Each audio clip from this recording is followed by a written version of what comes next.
before we begin, just some viewers at home sent in a few more questions. So one, just mention, somebody said that they felt they should meditate on Vipassana, as we call it in Mahayana, pronounce it in the Sanskrit way, before meditating on deities in Vajrayana.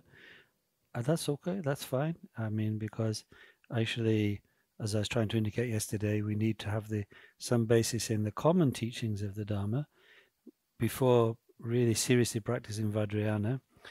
So to have meditated to a certain extent on shamatha, calm abiding, and Vipassana, insight meditation, before seriously entering Vajrayana would be very helpful for us in clarifying, in developing calmness, stability in our meditation, and in removing some of the kind of the grosser wrong views about the nature of mind. So yes, that's really, really good. But make sure it is Vipassana as taught in the Mahayana tradition. So thank you for that.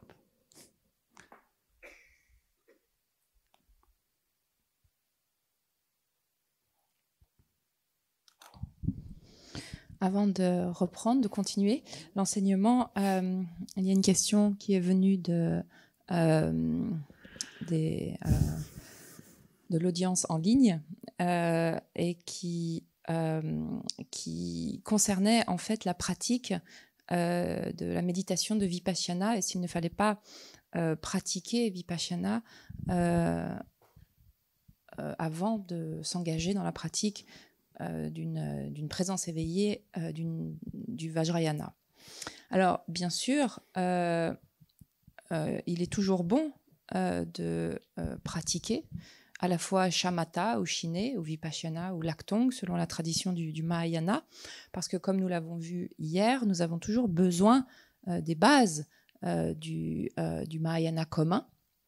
Et donc, il sera médité sur ces deux aspects avant d'entrer dans le Vajrayana, sera forcément extrêmement utile pour, bien grâce à shine ou shamatha, pour développer une forme de calme, de quiétude et de stabilité mentale, et grâce à laktong ou vipassana pour éliminer en fait les vues fausses que l'on peut entretenir. Donc ce sera forcément quelque chose qui sera tout à fait soutenant et aidant avant de pratiquer, avant d'entrer dans le mandala d'une présence éveillée. Une petite remarque cependant, assurez-vous que vous pratiquiez Vipassana ou Laktong dans le cadre d'une tradition du Mahayana. So now we continue, and yesterday we talked about how the view is realized in Vajrayana and the sources of the Vajrayana, that is to say the tantras. So now we talk about the method of practice in Vajrayana. Hier, nous avons abordé donc la façon dont la vue est réalisée dans le Vajrayana et nous avons également abordé les sources du Vajrayana qui sont les tantras. Nous allons à présent nous pencher sur la méthode de pratique. So, as we mentioned briefly in passing yesterday, meditation upon or practicing deity yoga, as we could call it, is the crucial practice in Vajrayana. And in order to practice these deity yogas contained in any of the 4 tantra sets, it is necessary to receive first the relevant initiation, that is, say, the initiation of that deity in accord with the method for the initiation set out in its tantra source.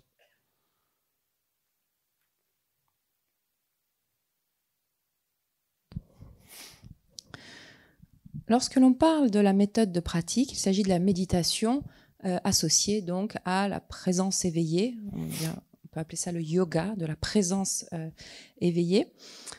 Comme nous l'avons vu, il s'agit de la partie cruciale de la pratique du Vajrayana.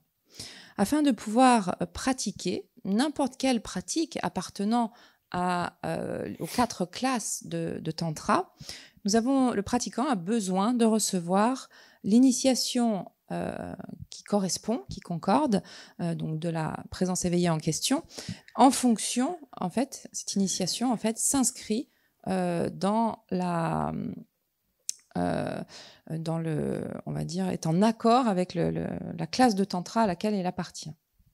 And that initiation is necessary before practicing the deity yoga is explained by Vajradhara Buddha in the Mahamudra Tilaka Tantra, where he says, to attempt to gain accomplishment through deity yoga practice without receiving initiation first is like trying to make butter from sand.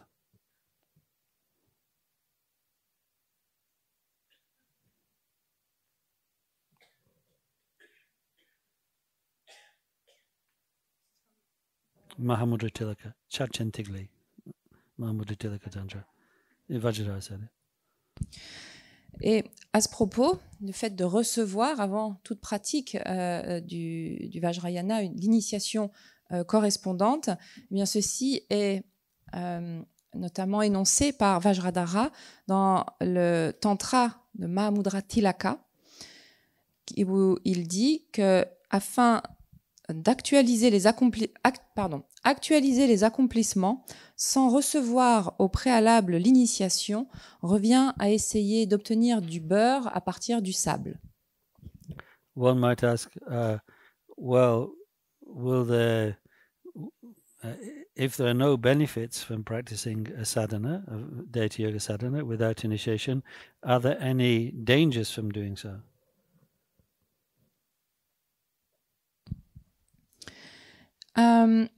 S'il n'y a pas donc de bienfait à recevoir pardon, je suis un peu distraite. Yes. Pardon. Donc, s'il n'y a pas de bienfait à pratiquer une sadhana, Hasta la vista.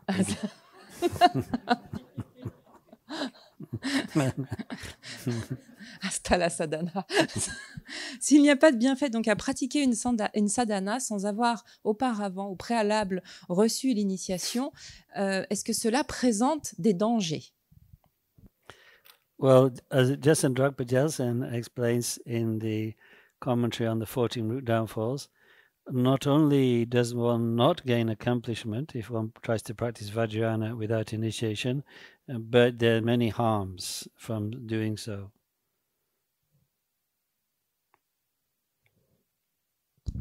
Comme l'explique Jetsun Dragpa Gyaltsen dans son texte sur les 14 transgressions radicales ou racines,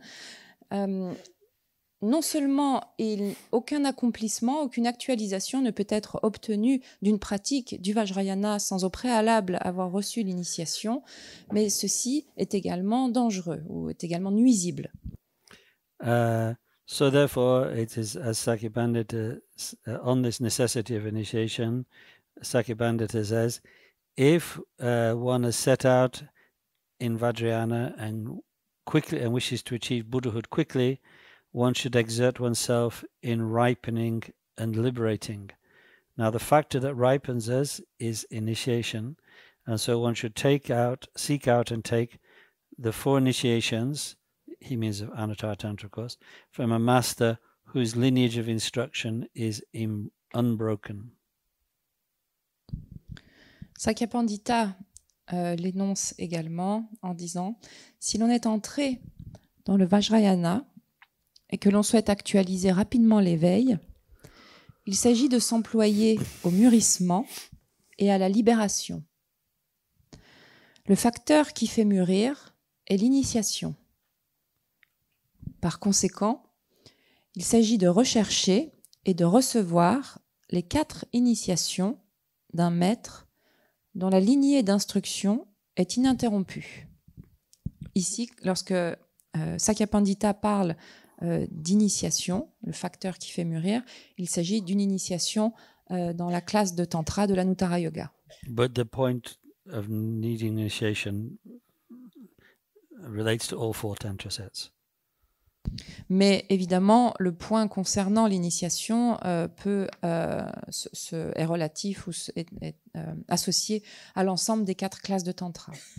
And again, Sapan says, if one wishes to cultivate the mantra path, a synonym for Vajrayana, one must unmistakably obtain the initiations, meditate, and become well versed in the Mahamudra, the transcendental wisdom that arises from the initiations of Anuttara and the development and completion stages of Anuttara practice.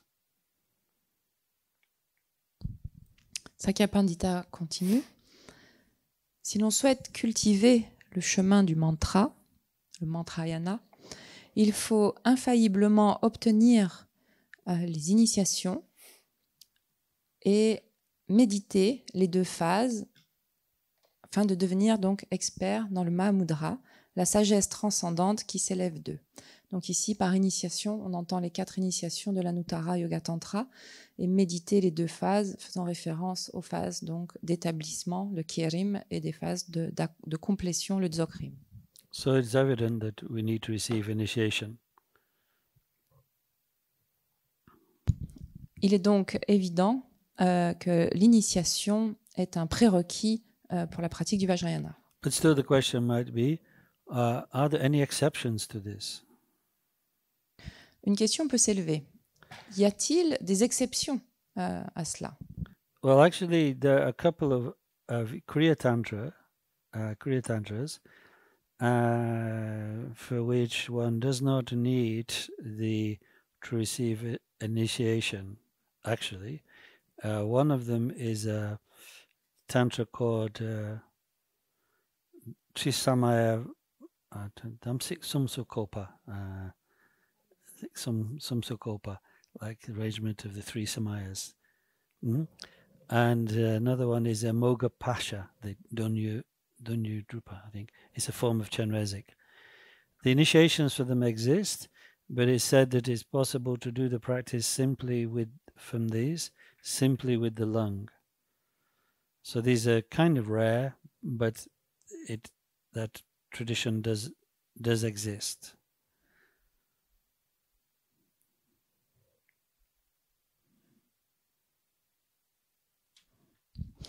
Il y a dans les pratiques appartenant au Kriya Tantra, il y en a certaines qui n'ont pas besoin ou dont le prérequis n'est pas forcément l'initiation. Par exemple, il y a le Tantra qui s'appelle Domsik Sumsokepa, le déploiement des 3 Samayas, ou encore une pratique de Donyo-Drupa, qui est une pratique associée à Chenrezi, où il est expressément dit que seul le lung, la lecture rituelle, est nécessaire pour ces 2 pratiques appartenant au Kriya Tantra, et qu'il est possible donc de les faire sans l'initiation, mais avec le lung. C'est quelque chose d'assez rare de manière générale, mais par exemple, cela existe dans le cadre de cette tradition. And then one might, there are also 1 or 2 deities who are also taught in the sutra teachings, such as well as Vajrayana teachings. So if one, for instance, to recite some prayers of Sanjimanla, this could be said to be according to sutra teaching, for which one does not need the initiation, but one could not cultivate siddhis through such a devotional practice to Sanjimanla. One can only cultivate the siddhis through have received the initiation of Sanjimanla, which is a major Kriya Tantra initiation actually, and do the sadhana. But if one were to just recite in a devotional way some prayers to Sanjimanla, it would be okay, but it would not be a Vajrayana practice by that means. Sanjimanla, well, either siddhi, but one could not gain without the initiation. And as I say, there is a major Kriya Tantra initiation of Sanjimanla. But sometimes people recite Sanjimanla prayers, and I think that is valid if they're doing it from the sutra perspective, because there is a sutra of Sanjimanla after all. Il y a 1 ou 2 divinités ou présences éveillées qui sont enseignées tant dans les enseignements des sutras que dans les enseignements des tantras ou du Vajrayana. Par exemple, on peut formuler des prières à Sanghya parce qu'en fait, ceci peut être fait dans le cadre de la pratique des sutras. mais cela ne nous permettra pas, ces prières ne nous permettront pas d'actualiser ou de cultiver les accomplissements, les siddhis, parce qu'il s'agit alors d'une pratique en fait dévotionnelle adressée à Sanghya-Menla. C'est simplement si l'on pratique Sanghya-Menla dans le cadre, en ayant reçu une initiation majeure à cette pratique, qu'il est alors possible d'actualiser les siddhis, donc tant ordinaires qu'extraordinaires. Cependant, cela n'enlève rien que adresser des prières à Sanghya-Menla est quelque chose de tout à fait valide, puisque cela s'inscrit dans le cadre, cela existe dans le cadre de l'enseignement des sutras. So now, as to the nature of initiation, if initiation is necessary in this way to enter Vajrayana, what is an initiation? Donc, puisque l'initiation est un prérequis à l'entrée dans le Vajrayana, examinons à présent la nature de l'initiation. Qu'est-ce qu'une initiation? So Sakya Pandita defines an initiation in the following way. Sakya Pandita définit l'initiation de la manière suivante. Initiation is a name given to a technique for becoming enlightened in this very life after the seeds of Buddhahood have been planted within one's aggregates, elements and sense bases. Initiation est un terme donné à une technique, une méthode pour s'éveiller en cette vie même, après que les graines de l'éveil aient été plantées au sein de nos agrégats, dhatu et ayatana. Therefore, it is taught that persons, can you pass your pen? There's a mistake in my... Persons of superior faculties may be liberated through initiation alone. Par conséquent, il est enseigné que les personnes aux facultés aiguisées peuvent se libérer par la seule initiation. Others whom initiation cannot liberate need to then practice cultivation, meaning of what received initiation, through meditation.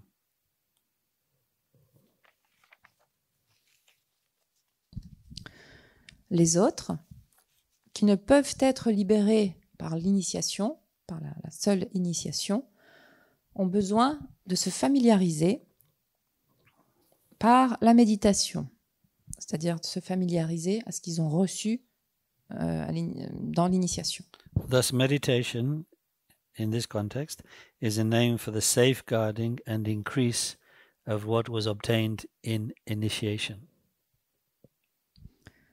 Ainsi, ce qui est appelé familiarisation ou méditation, les deux termes étant synonymes, fait référence au fait de préserver et d'accroître ce qui a été obtenu par l'initiation. Therefore, just as in the perfections vehicle, here a synonym for common Mahayana, there is no other Dharma, there is no other teaching than Bodhicitta. For one, meaning you make the Bodhisattva vow to become a practitioner of common Mahayana.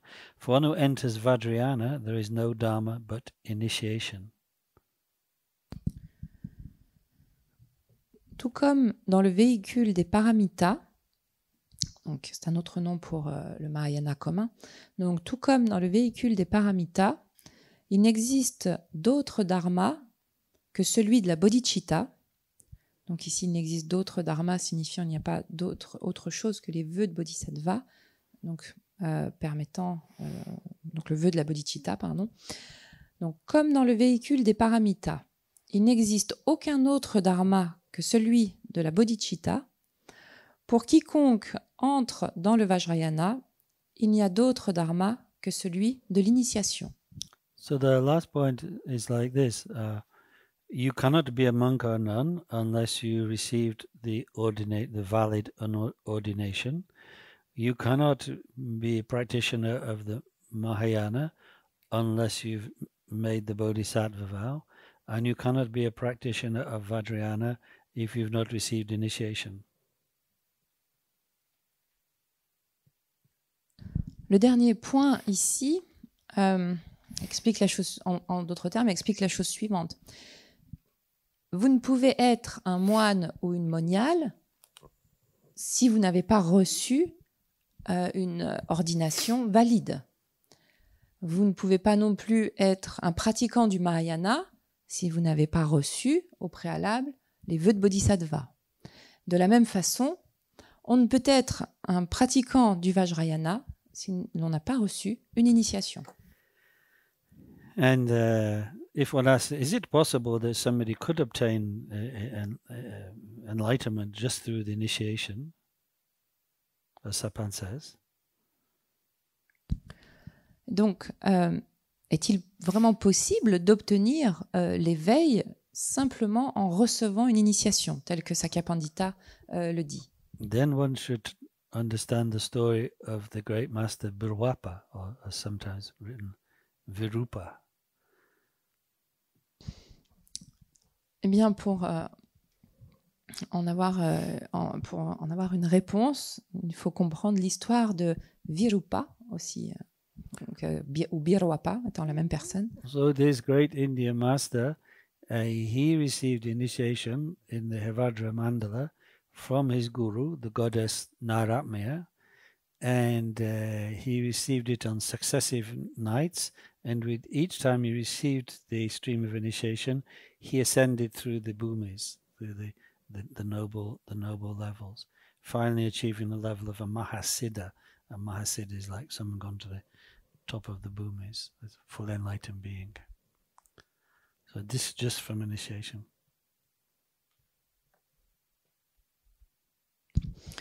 Cet éminent maître indien a reçu l'initiation de Evajra, de la déesse éminente Narakmea. Et cette initiation, en fait, a été reçue au cours de plusieurs nuits successives. Et en fait, lors de chaque nuit où il recevait une partie de l'initiation, mais en fait, il gravissait, ou il franchissait plutôt, les bhumis, les uns après les autres, jusqu'à atteindre le plus haut des bhumis et actualiser l'état de Mahasiddha. Et ceci, en fait, simplement sur la base de recevoir l'initiation. And also it's clear from what Sapan is saying that the context of what meditation signifies in Vajrayana is the kind of the development it's meditation always takes place after initiation, because what you're doing in the meditation is further cultivating what you received in the initiation. If in initiation you became fully realized, you wouldn't need to meditate, but you need to meditate to further cultivate what was given to you in the initiation. And that is again why you cannot meditate on deities without first receiving the initiation. There's nothing, because there'll be nothing there to cultivate.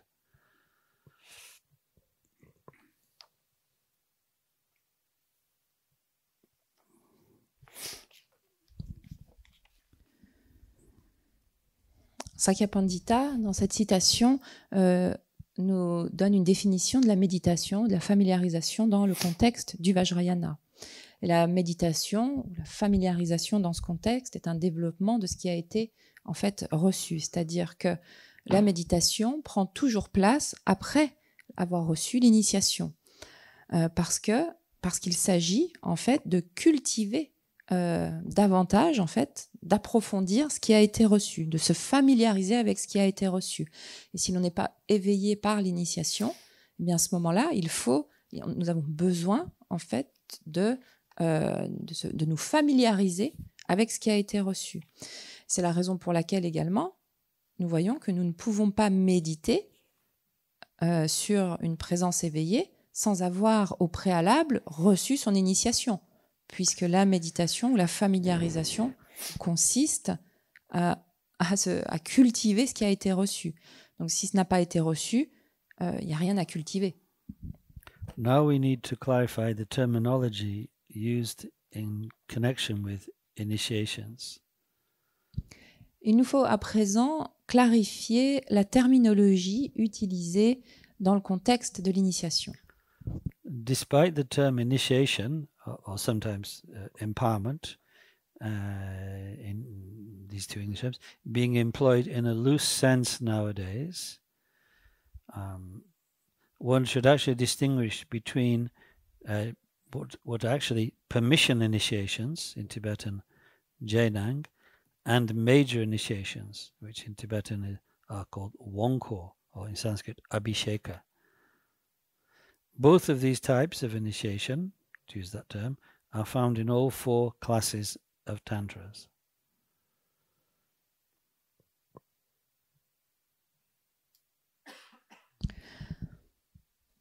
Même si les termes initiation, ou parfois transmission de pouvoir également, sont aujourd'hui employés de manière assez approximative, il s'agit de différencier ce qui est appelé les initiations de permission, ou Jenang en tibétain, des initiations majeures, Wangkur en tibétain ou Abhisheka en sanskrit. Toutes deux se retrouvent dans l'ensemble des 4 classes de Tantra.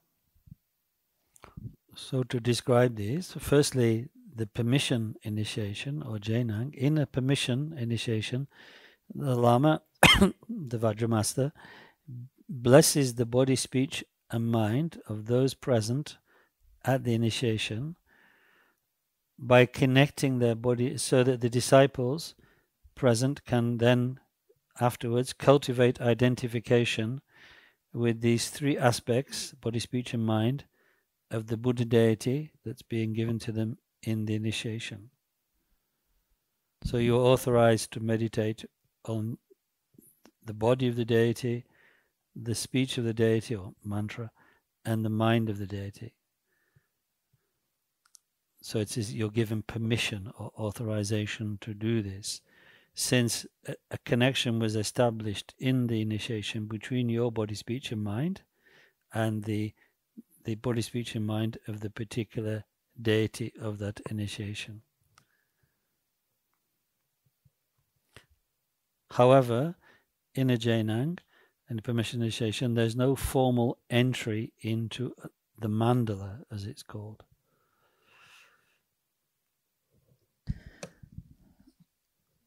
Commençons par le premier type d'initiation, ce qui donc a été appelé une initiation de permission, un Jenang. Lors d'une telle initiation, le lama bénit le corps, la parole et l'esprit des personnes présentes à l'initiation. Et ceci afin que le disciple, que les personnes présentes donc, puissent cultiver une identification avec ces 3 mêmes aspects, c'est-à-dire avec le corps, la parole et l'esprit, de la présence éveillée dont ils reçoivent l'initiation. Donc ici, le maître Vajra bénit le corps, parole et esprit des personnes présentes, et par cela, il les autorise à méditer les corps, paroles et esprit de la présence éveillée, parole étant ici le mantra.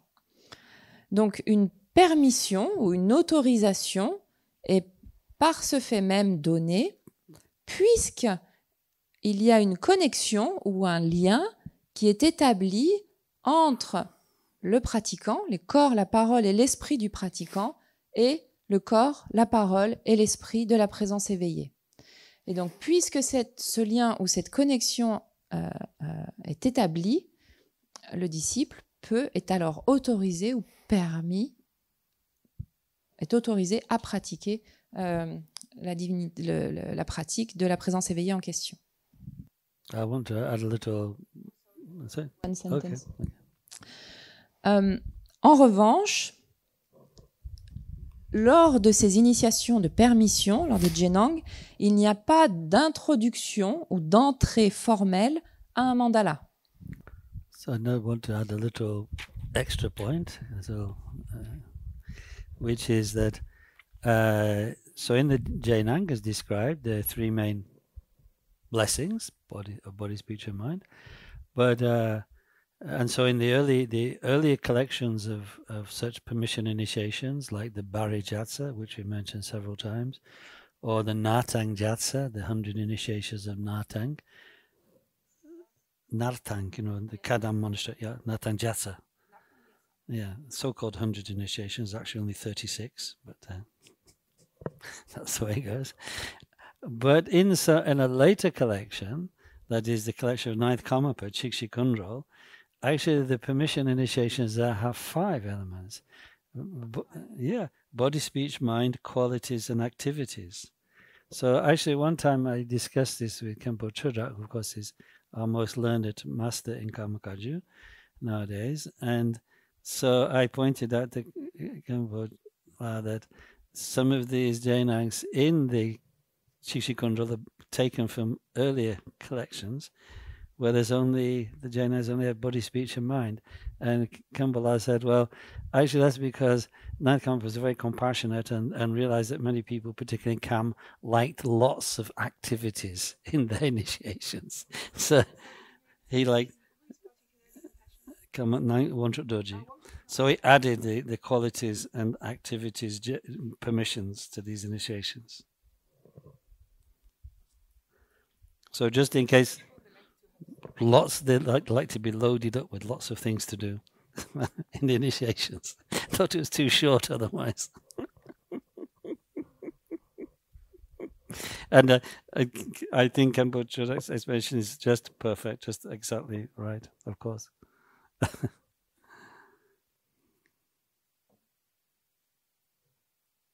I just mentioned it's because some of you have received these initiations, like from Samas Karmapa, and you'd be thinking, why are there 5 permissions then, when he said there's only 3?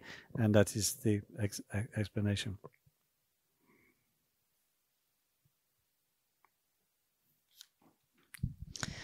Tibetans like to get their money's worth, you could say.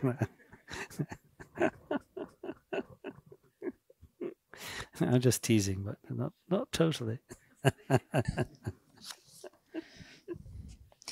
Je vais juste faire une petite note en plus. Donc ici, il est question donc de 3 étapes dans la méditation, dans l'initiation, pardon, de 3 bénédictions qui sont donc celles du corps, de la parole et de l'esprit. Et c'est ce que l'on trouve dans les initiations de permission, donc dans les Jenang, telles qu'elles sont expliquées dans les collections en fait anciennes, comme la collection de Barigalsa, dont on a déjà parlé, cette collection de 100 sadhana et initiations. Mais également dans, par exemple, aussi une autre collection qui s'appelle le Nartangyatsa, donc les 100 collections d'initiation de Nartang, même si en fait il n'y en a que 36 dedans, bon, passons.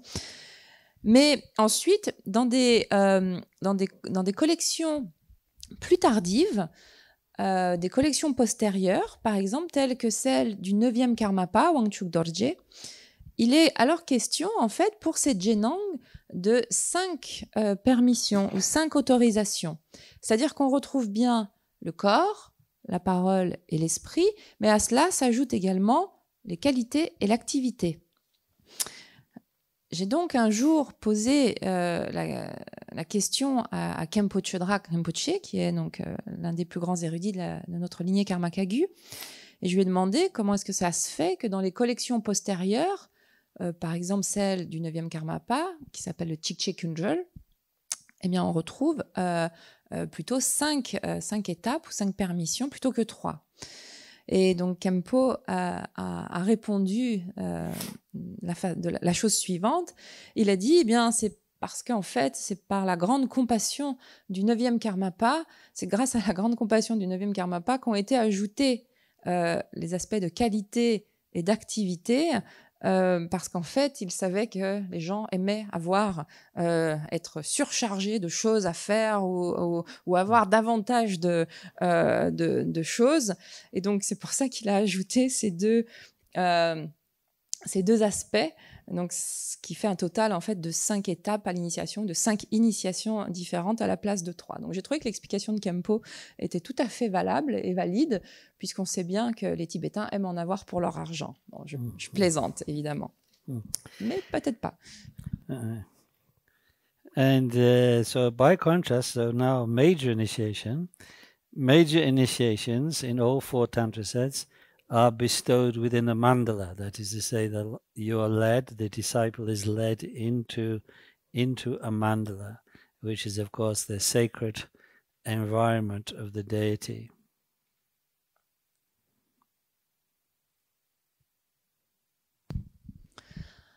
À l'inverse, les initiations majeures pour toutes les classes de Tantra sont transmises au sein d'un mandala, c'est-à-dire que le disciple est introduit au mandala de la présence éveillée, le mandala étant l'environnement secret de la présence éveillée.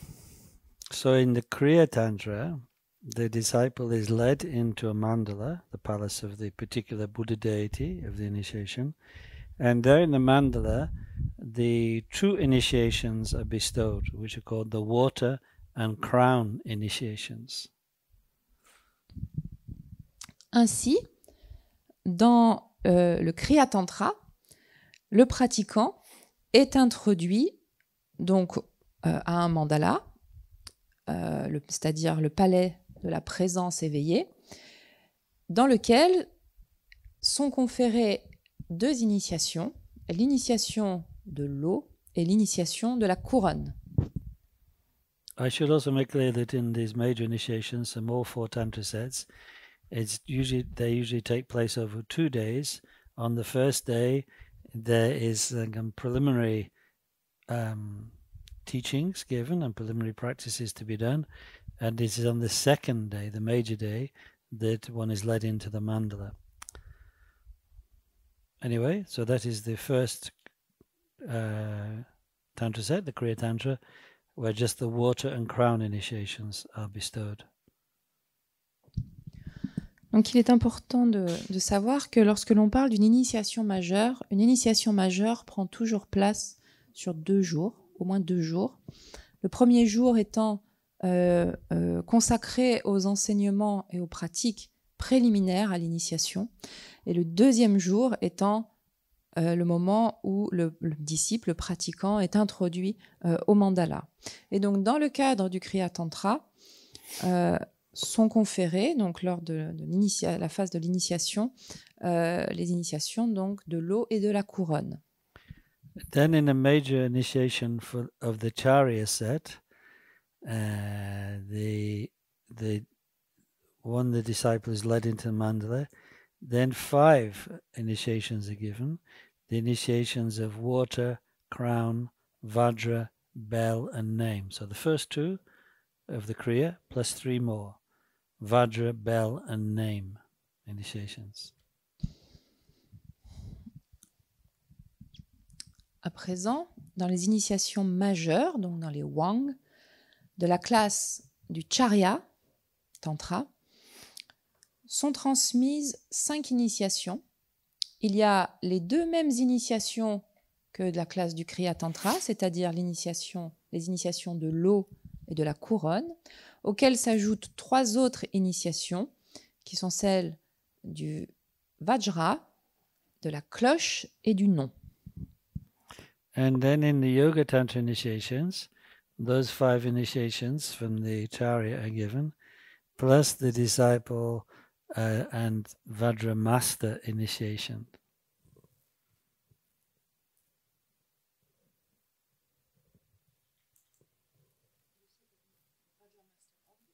Vajra disciple and Vajra master. I didn't write that, but it will include it. So we could just say the Vajra master initiation is given. And that's crucial because this will mean that from then on the Vajrayana vow is to be maintained.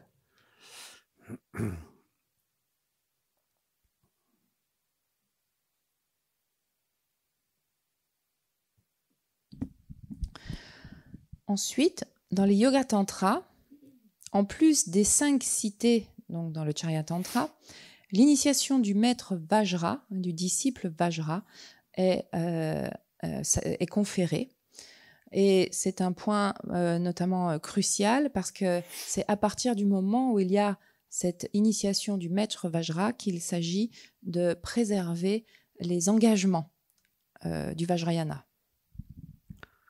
And then finally, in an Anatara Yoga Tantra Mandala, in addition to these initiations from the Yoga Tantra set, which are now called collectively the Vase initiation, on top of that Vase initiation, which has actually 11 parts, but yes, it's 11 parts. No, because there's not, because there's also the permission, the proclamation, the rejoicing, and the prediction. So the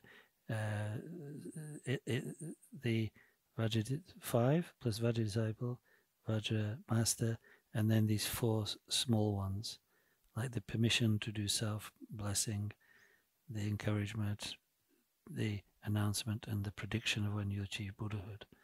You don't need to explain all this. Yeah. So 11 parts. And that comprises the vase. And then on top of those, the 3 higher initiations, secret, wisdom, and word initiations are given.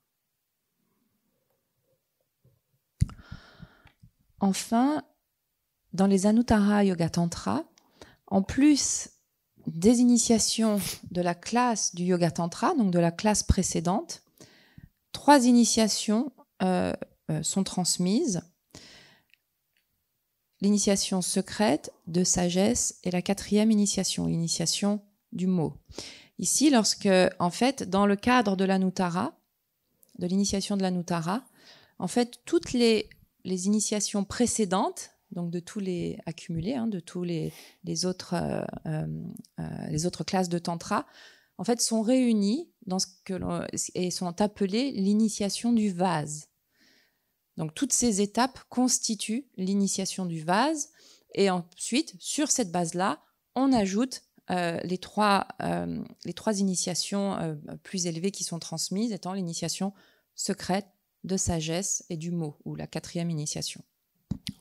And then there's a special type of initiation given in the Sakya tradition, which is literally a chinlap, a blessing initiation. Literally, it's called that. And this authorizes the disciple to meditate on the goddess Vajrayogini.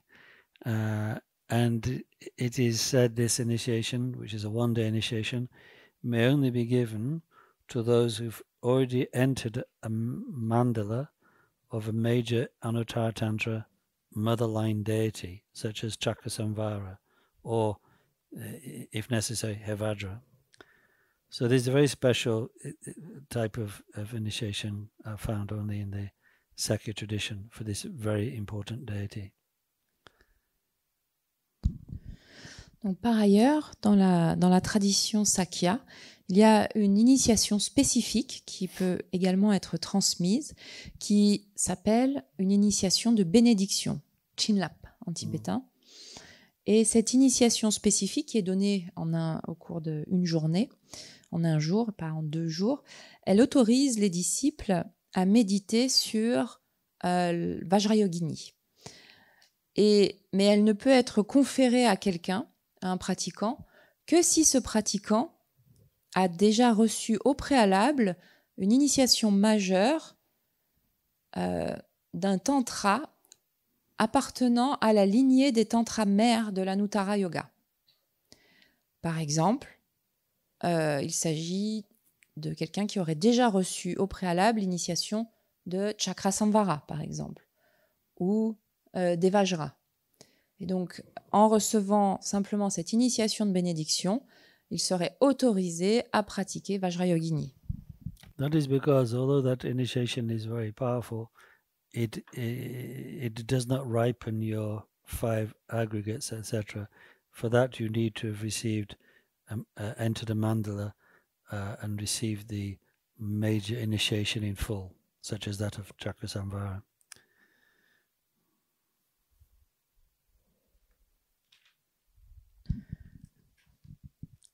Cette initiation de bénédiction n'est pas aussi puissante qu'une initiation de bénédiction telle que transmise dans une initiation majeure de l'Anuttara. Elle ne permet pas en fait de faire mûrir nos 5 agrégats. Pour cela, nous avons vraiment besoin. Le pratiquant a besoin d'être introduit dans un mandala en recevant l'initiation majeure complète, telle qu'elle peut être reçue, par exemple, pour Chakrasamvara ou Evajra. Now, of course, so these are the major types of initiation.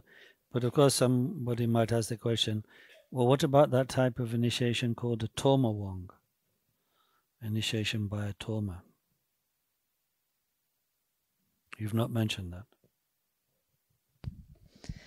Il s'agissait donc des initiations majeures. Une question peut se poser, mais qu'est-ce que l'initiation que l'on appelle l'initiation de la torma, torma wang en tibétain? That's true, I've not mentioned it. Et je ne l'ai pas mentionné, c'est tout à fait vrai. Because discretion is the better part of valor. Do you have that saying? Bravery. Discretion is the better part of bravery. Je ne l'ai pas mentionné parce que la discrétion est la meilleure partie de la bravoure. Anyway, so to say, some extraordinary great earlier masters had severe reservations about such type of initiations. Thinking it was because it is difficult to find any precedent for this in India.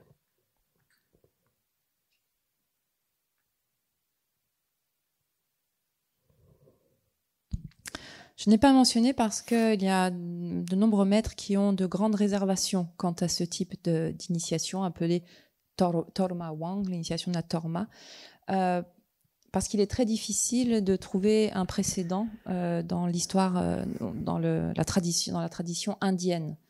Donc on ne trouve pas vraiment de source à ces initiations dans la tradition indienne. So perhaps this arises from the Nyingma tradition. It's very common in Nyingma tradition. Donc ça se peut que ça soit apparu dans la tradition Nyingma, au sein de laquelle ces initiations sont assez courantes. And also from there, I think it has come into Kagyu traditions. Et donc depuis la tradition Nyingma, ça se peut qu'elle soit arrivée dans la tradition Kagyu également. And nowadays, even my Sawe Lama, his own Sakya Goma Tuchen, gives Torma Wangs as a short initiation for Vajrakilaya. So therefore I feel brave enough to mention Torma Wangs. the short initiation of Vajrakilaya. But Vajrakilaya is Nyingma, of course, even as it's held in Sakya tradition. Mais même mon maître Racine, mon lama Racine, Sakya Goma Trichen, pardon. 41st Sakya Trinzin. Le 41e Sakya Trinzin, bien transmet lui-même ce Torwang, cette initiation de la Torma, notamment dans le cadre de l'initiation, de la courte initiation de Vajrakilaya. Vajrakilaya étant appartenant donc à la tradition Nyingma, mais la lignée est aussi préservée chez les Sakya. So therefore, of course, we must accept them as valid. Donc, il est évident qu'il s'agit également d'accepter comme valide ce type d'initiation. So, once one has received initiation and the accompanying lung, the textual transmission for the practice one wishes to do from the initiation, and if there are formal instructions, which we call in Tibetan tree, so if we receive these, the initiation, the textual transmission, and the instructions, and we receive them properly from a fully qualified Vajrayana master, who, of course, necessarily therefore holds these in an unbroken line from his or her own masters. It must be unbroken, because if the initiation and transmission lineages have been broken, there is no continuity of blessings. So if we receive them from a properly qualified master who can do the initiations properly, then we must, after that, maintain whatever vows, samvara in Sanskrit, dom in Tibetan, and sacred pledges, samaya in Sanskrit, damsik in Tibetan, they received at the time of initiation. Because these safeguard, maintain the possibility of us developing accomplishment from that practice received in the initiation.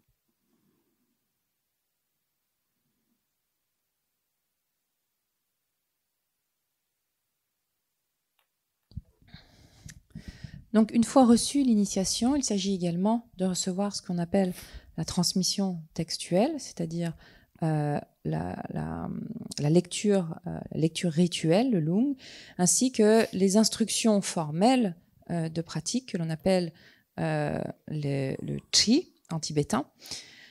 Et d'un lama, en fait, d'avoir reçu cela d'un lama qui est un maître Vajra pleinement qualifié. Donc d'avoir reçu cette initiation, cette transmission, cette lecture rituelle ainsi que les instructions d'un lama, d'un maître Vajra pleinement qualifié, qui lui-même les détient d'une lignée ininterrompue. Pourquoi cette insistance sur l'aspect ininterrompu ou continu d'une lignée? C'est parce qu'en fait, si une lignée est interrompue, il y a une discontinuité de bénédiction. Et donc la bénédiction ne peut continuer d'être transmise. Il y a donc ce prérequis que le maître Vajra en question est reçu, soit issu d'une lignée ininterrompue pour transmettre la bénédiction. Et donc, une fois que nous avons reçu ces différents aspects de l'initiation, de la transmission textuelle et des instructions, le pratiquant doit maintenir ce que l'on appelle les disciplines, ou dom en tibétain, samyara en sanskrit, ainsi que les engagements sacrés, samaya en sanskrit, ou damtsik en tibétain. Donc, les disciplines, le pratiquant doit maintenir les disciplines et les engagements sacrés reçus au moment de l'initiation. Pourquoi cela? Eh bien parce que c'est ce qui va permettre ou protéger, préserver la possibilité, maintenir la possibilité de l'accomplissement ou de l'actualisation de la pratique dont l'initiation a été reçue. One could say that the vow is a means of conforming one's body, speech, and particularly mind through the sacred, the pure vision into which one was introduced in the initiation. One could explain it like that.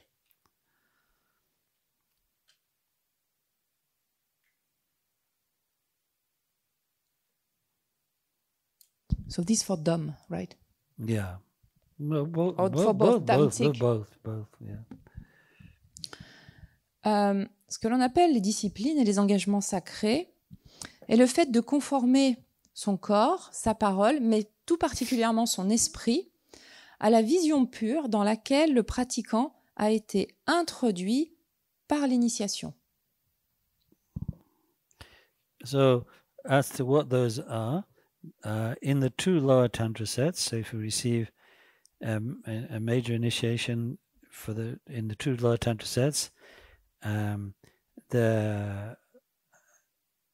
vows are those which have been taken over from the common Dhamma, from the Shravaka system and the common Mahayana, that is to say, the vow of individual liberation, or Pratimoksha, from the Shravaka system, and the Bodhisattva vow from the Mahayana.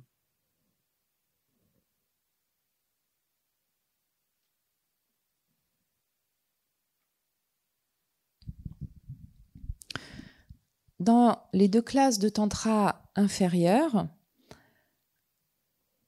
so this is for Kriya and for Charya, Yeah. right?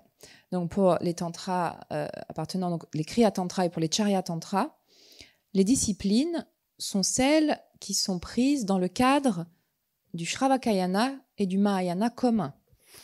C'est-à-dire, dans le cadre du Shravakayana, il s'agit des disciplines de libération individuelle, donc de Pratimoksha en sanskrit, et dans le cadre du Mahayana commun, il s'agit des disciplines de Bodhisattva, des vœux de Bodhisattva.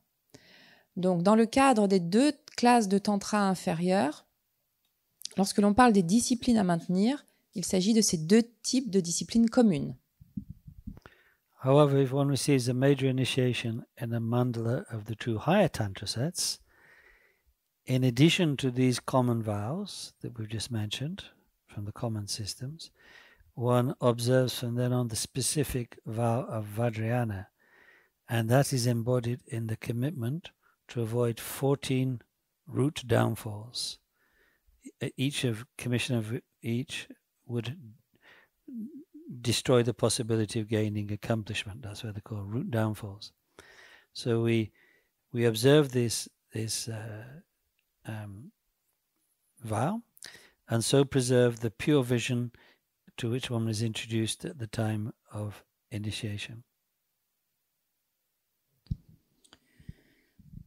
So here it means that when we speak about dom, the dom- discipline, the dom is only dom- the Shravaka and Yana. Yeah, until Pratimoksha until we receive the initiation, the two higher tantras. And then the samayas only comes there. Yes, the samayas. These specific. I mean, there are samayas in the Kriya and Tantra, Kriya and Charya, like, for instance, to avoid certain types of food and minor things like that.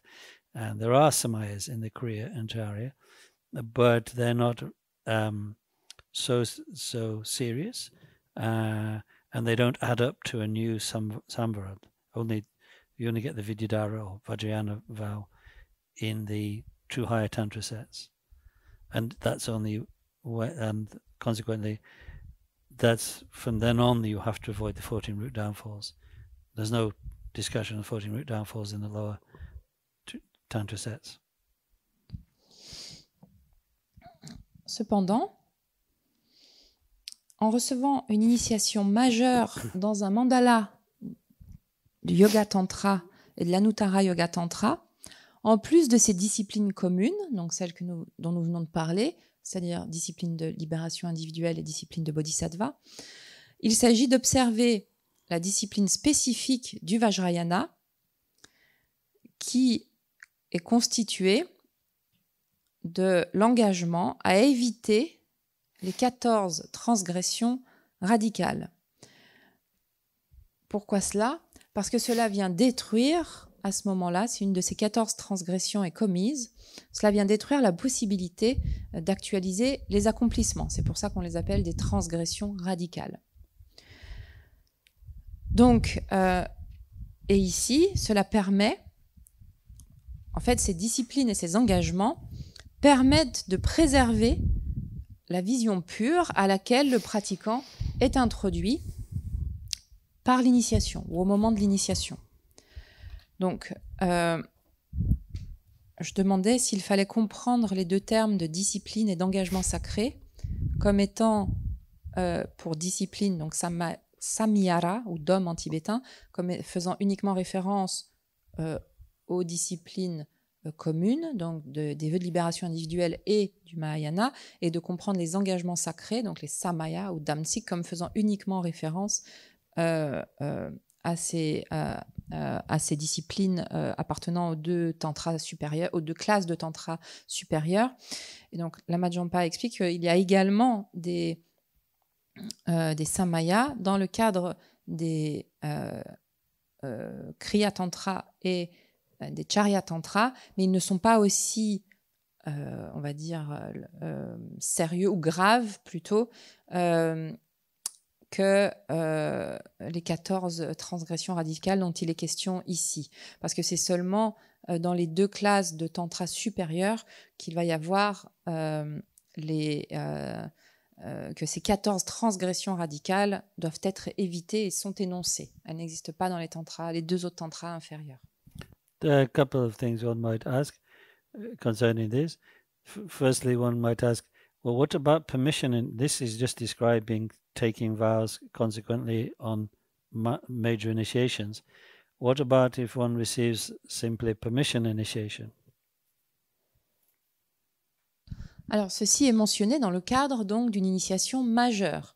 La question que nous pourrions nous poser est la suivante. Qu'en est-il pour les initiations de permission au niveau des engagements et des disciplines à respecter? Donc, qu'en est-il pour les Jenang? In that, the two common vows will always be given in the preliminary parts of the initiation, the Pratimoksha and Bodhisattva vows. Donc pour les Jenang, sont toujours transmis, il y a toujours les disciplines communes qui sont donc les disciplines de vœux de libération individuelle, de Pratimoksha, ainsi que les disciplines de Bodhisattva. But the Vajrayana vow, in particular the commitment to avoid the 14 root downfalls, is not given in a Jainang. En revanche, lors d'un Jainang, les engagements du Vajrayana ne sont jamais transmis. En particulier, il n'y a pas l'engagement des 14 à préserver, à éviter les 14 transgressions radicales. But a pledge is made, a samaya is made, in mostly, because one, at a particular point in initiation, one makes the promise or pledge to maintain that particular deity as one's yidam until enlightenment.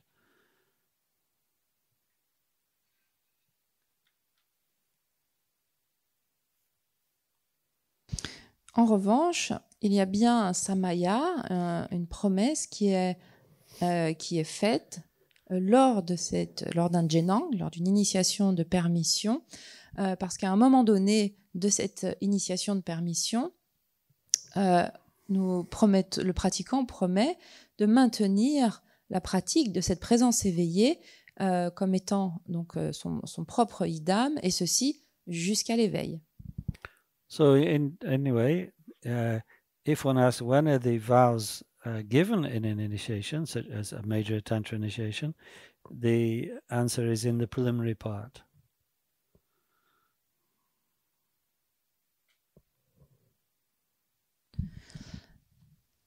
Nous pouvons donc nous demander à quel moment les vœux ou les disciplines sont transmises lors d'une initiation majeure d'un tantra, mais elles sont transmises lors de la partie préliminaire de l'initiation.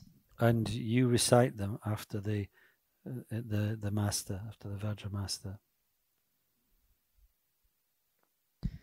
Et vous les récitez après, en fait, vous les formulez, vous les récitez après la récitation du maître Vajra.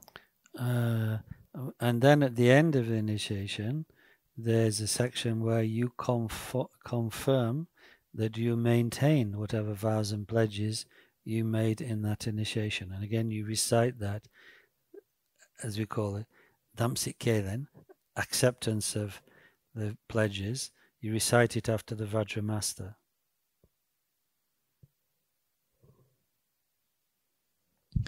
Et à la toute fin de l'initiation, il y a une partie de l'initiation où le pratiquant confirme qu'il a pris ses vœux et ses disciplines et ses engagements, et où il récite donc à nouveau après le maître Vajra ce que l'on appelle Damtsik Kelen, c'est-à-dire c'est l'acceptation des samayas, l'acceptation des engagements. Occasionally nowadays one sees incomparably compassionate masters who wishing that the disciples receive a kind of inspiration from the initiation, but not in a way the full initiation itself. They do not require the disciples to confirm that they accept the vows and pledges. In this case, one cannot say the vows and pledges have really been given. They start with incomparable compassion of such Vajra masters. Aujourd'hui, par grande compassion, certains maîtres Vajra qui souhaitent que les disciples puissent être inspirés par l'initiation vont transmettre une initiation, mais ils ne vont pas transmettre les préceptes, transmettre les disciplines et les engagements. They recite everything in the early part of the initiation, but when it comes to acceptance of the vows and pledges, even though it is there in the text, they do not give this to the disciple to recite. C'est-à-dire how it is done. C'est-à-dire qu'ils vont réciter eux-mêmes, le maître Vajra va lui-même réciter les engagements et les disciplines à tenir, mais lors de la partie d'acceptation de la part du disciple, ils ne vont pas demander au disciple de réciter cette phase où le disciple s'engage donc à recevoir et à maintenir ses engagements et ses disciplines. So the ways of such incomparable masters are not easy for ordinary people to understand, but we should have great confidence. But if that is the type of initiation we were present at, we cannot say we fully received the initiation because we didn't accept the vows and pledges. It is some kind of auspicious connection that has been established, not a real initiation.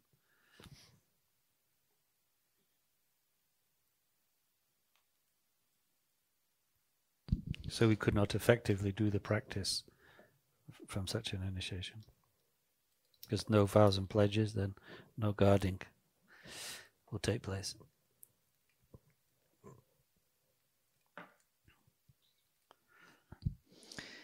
Et donc ces maîtres éminents agissent ainsi par grande compassion, ce qui peut être parfois difficile pour nous, êtres ordinaires, à comprendre.